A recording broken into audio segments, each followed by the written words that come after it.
घटना हुई थी, एयर इंडिया के प्लेन का क्रैश हुआ था। प्रधानमंत्री जी, साइप्रस के लोग आपके साथ हैं इस दुख के समय में। हम आपके साथ खड़े हैं। देवियों सज्जनों, ये हमारे लिए एक बहुत ही विशेष दिन है, बहुत ही στην Κύπρο του ηγέτη της μεγαλύτερης δημοκρατίας στον κόσμο αποτελεί ξεκάθαρη απόδειξη των ισχυρών και ιστορικών δεσμών φιλίας, εμπιστοσύνης, ऐतिहासिक मित्रता है, एक दूसरे के प्रति विश्वास है और हम एकजुट है, जो कि कई वर्षों से हम दोनों ही देशों के लोगों को एकजुट कर रहा है। साइप्रस और भारत के बीच के संबंध हमारे साझा ऐतिहासिक अनुभव और मूल्यों पर आधारित है, जिसने कि हमारे साझी संघर्ष रहे हैं स्वतंत्रता के लिए और हमारे लोगों के सेल्फ डिटर्मिनेशन के लिए। ये वास्तविकता तब बने क्योंकि हमें शांति, डायलॉग, सहयोग, लोकतंत्र और अंतर्राष्ट्रीय नियम के लिए सम्मान पर विश्वास था, इसलिए हो सका। और हम दोनों ही देशों के बीच में एक बहुत ही स्पष्ट सामरिक ओरिएंटेशन है। हम लॉ ऑफ द सी पर विश्वास रखते हैं और ये निसंदेह हम अंतर्राष्ट्रीय जो नियम है उस का संरक्षण करने में विश्वास रखते हैं। हमने यूनाइटेड नेशंस की जो चार्टर है, protection of universal values, dependent territorial integrity किसी भी देश की, और प्रधानमंत्री जी की यात्रा के दौरान हमें अवसर मिला है कई ऐसे विषयों के बारे में चर्चा करने का, जिसमें कि द्विपक्ष हमारे जो देश हैं उसके बीच के संबंध के बारे में बात की, भारत और ईयू के संबंध के बारे में बात की। इसके अलावा हमने एक क्षेत्रीय जो स्थिति थी और आईमेक के अंदर हमारी जो सहयोग है, India middle east European corridor, इसके बीच में हमारे सहयोग के बारे में भी बात की है और साइप्रस प्रॉब्लम के बारे में भी हमने बात की। हमारी जो द्विपक्षीय संबंध है उसके बारे में अगर मैं कहूँ तो जो हमारी राजनीतिक हमारी निकटता है और हमारे लोगों के बीच में जो अच्छे संबंध है, इसके अलावा हमने और अधिक विस्तार करने की सोची है सामरिक सहयोग में कई सारे क्षेत्रों में। और कल हम बहुत ही सफलतापूर्वक एक बिजनेस फोरम में भाग लिया, जिसमें कई सारे उद्यमियों ने भाग लिया और बहुत ही रुचि दिखाई दोनों ही देशों के बिजनेस जगत के लोगों ने। कुछ बहुत ही विशिष्ट घोषणाएं भी हो चुकी हैं इस संदर्भ में। आज हमने इस बात पे चर्चा की कि हम आपस में अपने व्यवसायिक और आर्थिक सहयोग को कैसे आगे बढ़ा सकते हैं। कुछ साइप्रस के लिए भी लाभदायक होंगे, जो कि हम दे सकते हैं। हमारी एक जियो स्ट्रेटेजिक लोकेशन है, जिसकी वजह से हम ईयू के जो बाजार है उसके प्रवेश द्वार के रूप में काम कर सकते हैं और भारत के पास अवसर रचना और प्रतिभाशाली मानव संसाधन है। तो मैं समझता हूँ कि और क्षेत्रीय और यूरोपियन बेस को हम प्रदान कर सकते हैं भारतीय व्यवसाय के लिए। हमने अपने द्विपक्षीय सहयोग को बढ़ाने के बारे में भी बात करी और कई विभिन्न मुद्दों पर सिनर्जी के बारे में, रक्षा सहयोग, संकट प्रबंधन, पर्यटन और नवाचार और आर्टिफिशियल इंटेलिजेंस के क्षेत्र में भी काम करना चाहते हैं। और हम सहमत हुए इन सभी क्षेत्रों में एक साथ मिलकर काम करने, ताकि हम विशिष्ट परिणाम दे सकें, ठोस परिणाम। और जो हमारी संयुक्त घोषणा है जिसको हम आज अपनाने जा रहे हैं, ये एक पॉइंट ऑफ रेफरेंस है और ये एक इस बात का प्रमाण भी है कि हम राजनीतिक तौर पर हमारी इच्छा शक्ति का, हमारी प्रतिबद्धता का, ताकि कि हम अपने सामरिक संबंधों को और अधिक मजबूत करना चाहते हैं। देवियों और सज्जनों, प्रधानमंत्री के साथ हमें अवसर मिला कनेक्टिविटी के विषयों पर भी बात करने के लिए। एक देश के रूप में साइप्रस 3 महाद्वीपों के बीच है और हम भारत की साझेदारी को बढ़ाना चाहते हैं। क्षेत्रीय पहलुओं में हम शांति, स्थिरता, समृद्धि और सतत विकास को बढ़ावा देना चाहते हैं। यूरोपीय संघ के सदस्य राष्ट्र के रूप में और हमारा जो देश है, हम भारत के बहुत निकट हैं, सबसे निकट राष्ट्र है यूके, और हमारी इच्छा शक्ति है, हम चाहते हैं कि हम सभी पहलों को अमल करें और आईमेक जैसा एक कॉरिडोर जो है जिससे हम भारत से जुड़ सकते हैं, भारत और मध्य पूर्व के माध्यम से हम भारत को यूरोप के साथ जोड़ सकते हैं आईमेक कॉरिडोर के माध्यम से। जहां तक ईयू और भारत के संबंध है, मैंने प्रधानमंत्री को आश्वासन दिया कि जब साइप्रस ईयू परिषद की अध्यक्षता संभालेगा तो हम बहुत एक प्राथमिकता देंगे ईयू और भारत के साथ संबंधों को, और हम बहुत योगदान देंगे ताकि हम इस सामरिक साझेदारी को हम और बढ़ा सकें। और हम एक महत्वाकांक्षी एक समझौता करना चाहते हैं, एक मुक्त व्यापार समझौता भारत और ईयू के बीच में, जिसका हम अपने आर्थिक संबंधों को और राजनीतिक संबंधों को और मजबूत कर सकते हैं। हमने प्रधानमंत्री जी को निमंत्रण दिया है कि काउंसिल ऑफ यूरोप यूनियन की जो अनौपचारिक बैठक होगी जो कि साइप्रस में होगी अगले वर्ष, हमने इसके लिए प्रधानमंत्री को आमंत्रित किया है। और हमने प्रधानमंत्री को साइप्रस समस्या के बारे में भी उनके साथ बातचीत करी। हम तुर्की के जो है अवैध जो कब्जा है इसको समाप्त करना चाहते हैं, और हम साइप्रस गणराज्य का गहरा आभार व्यक्त करना चाहते हैं भारत के प्रति, भारत के लोगों के प्रति, उनके समर्थन के लिए। साइप्रस की क्षेत्रीय अखंडता के प्रति उनका समर्थन और हमारे पुनः एकीकरण के लिए, क्योंकि वर्षों से भारत ने ये रुख अपनाया है। और अब मैं सार्वजनिक तौर पर ये कहना चाहूँगा कि जो हमें समर्थन मिला है भारत से, जो यूनाइटेड नेशंस की शांति रक्षा बलों में, इसमें भी भारत का योगदान है, और सैकड़ों जो है भारत के शांति रक्षकों ने सेवा करी है यहाँ पे और इस वक्त भी सेवा कर रहे हैं बहुत ही समर्पण के साथ। प्रधानमंत्री की जो यात्रा है साइप्रस में, ये पहली यात्रा है जो हाल के बहुत ही कायराना जो आतंकवादी हमला हुआ है पहलगाम में, और मैं सार्वजनिक तौर पर एक बार फिर दोहराना चाहूंगा कि साइप्रस गणराज्य का पूरा समर्थन है भारत के साथ। हम भारत के साथ खड़े हैं आतंकवाद के खिलाफ उनकी लड़ाई में। आतंकवाद के हर रूप से लड़ना है, आतंकवाद को हम स्वीकार नहीं कर सकते।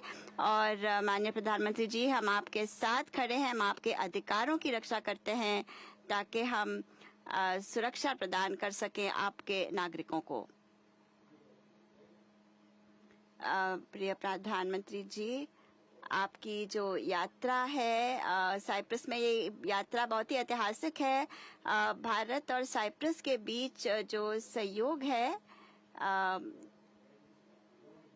एक बहुत ही इसके लिए एक नई गति हमने इसको प्रदान किया है। हमारी संबंध जो है हमारे साझे मूल्य पर आधारित हैं, और हमने जो लक्ष्य तय किए हैं इनसे हमारे दोनों देश के लोगों को लाभ मिलेगा, और भू राजनीतिक और स्तर पर, यूरोप के स्तर पर भी सबको लाभ मिलेगा। हम साइप्रस के लोगों की ओर से आपका स्वागत करते हैं और गहरी मित्रता के हमारे भावनाएं हैं आपके प्रति, और साइप्रस और भारत एक साथ मिलकर आगे बढ़ते रहेंगे, अपने सहयोग को सभी क्षेत्रों में मजबूत करते रहेंगे। बहुत बहुत आपका स्वागत है यहाँ पे।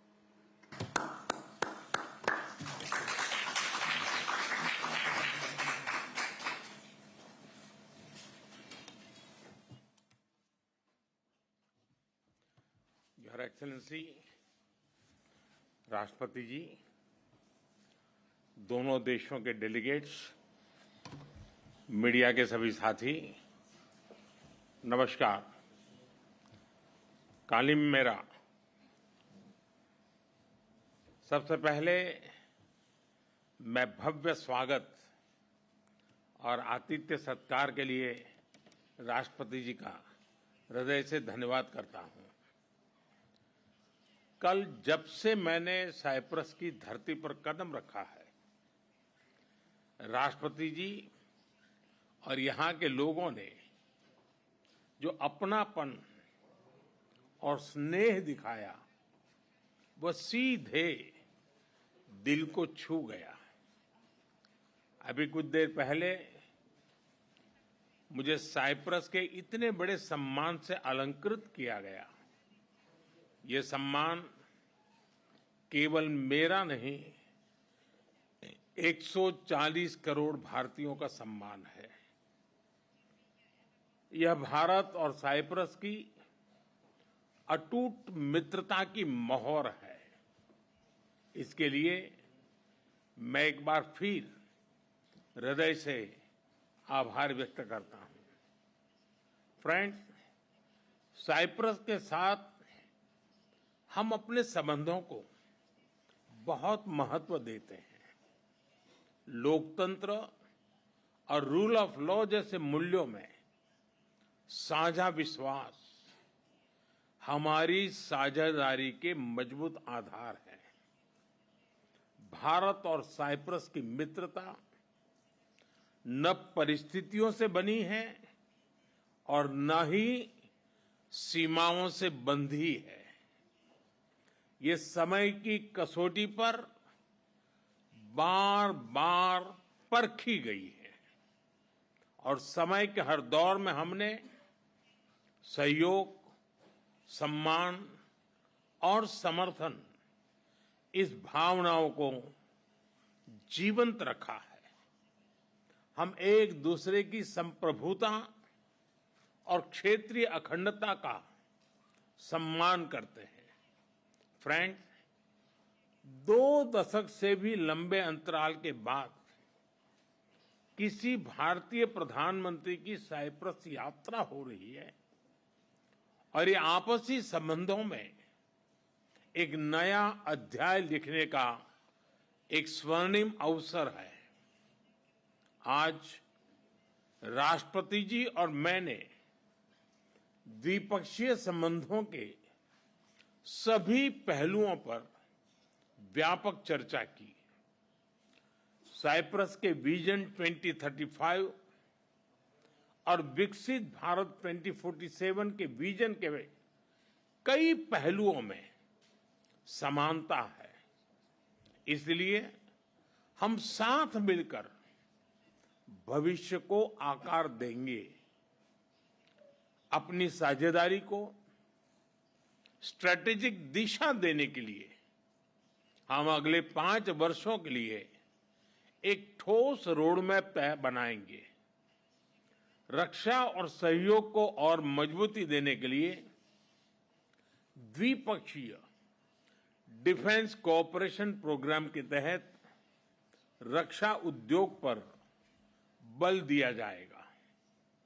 साइबर और मैरीटाइम सिक्योरिटी पर अलग से डायलॉग शुरू किया जाएगा।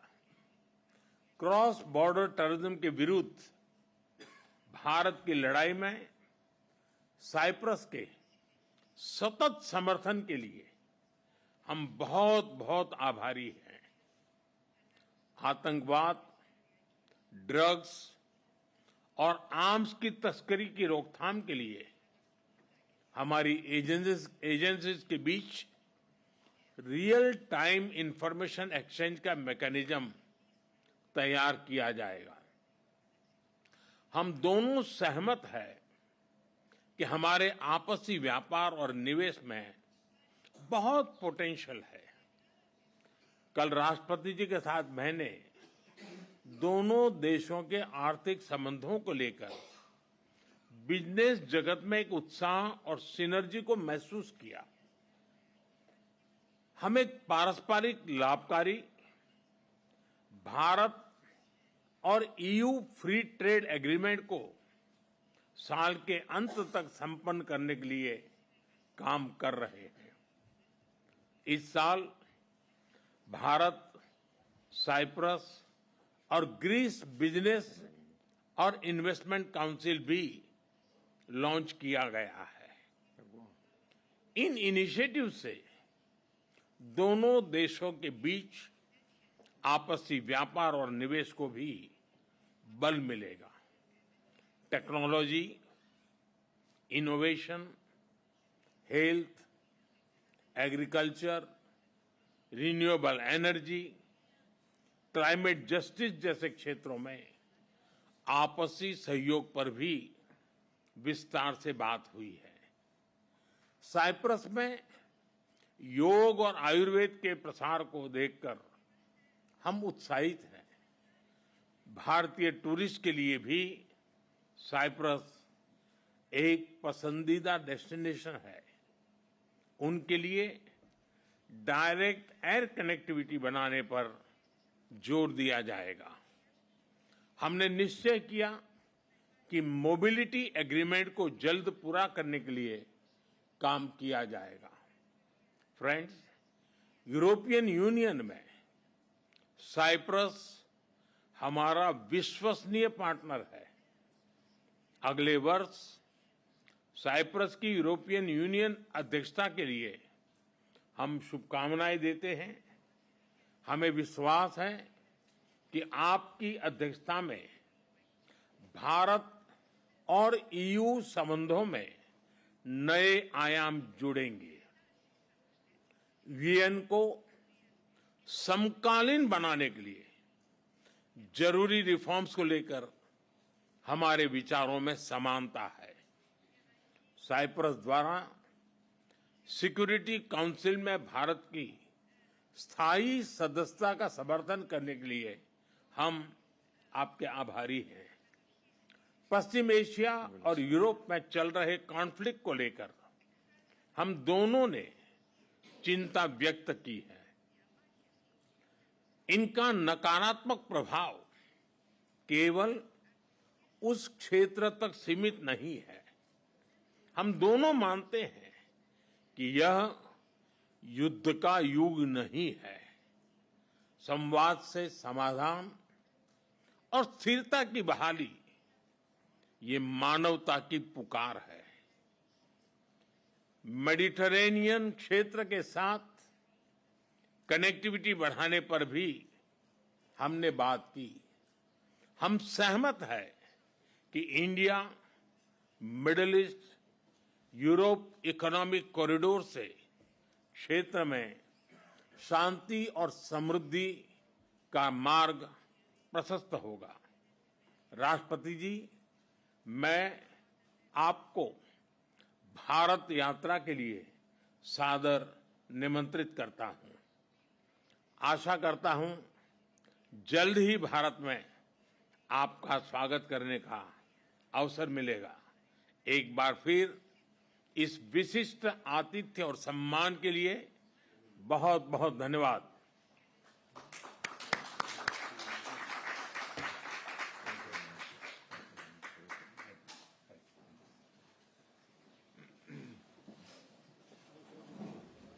आप ये दृश्य देख रहे थे सीधे साइप्रस की राजधानी निकोसिया से, जहां दोनों राष्ट्राध्यक्षों ने अपनी अपनी बात सामने रखी, जिसमें एक संकेत ये जरूर मिला कि किस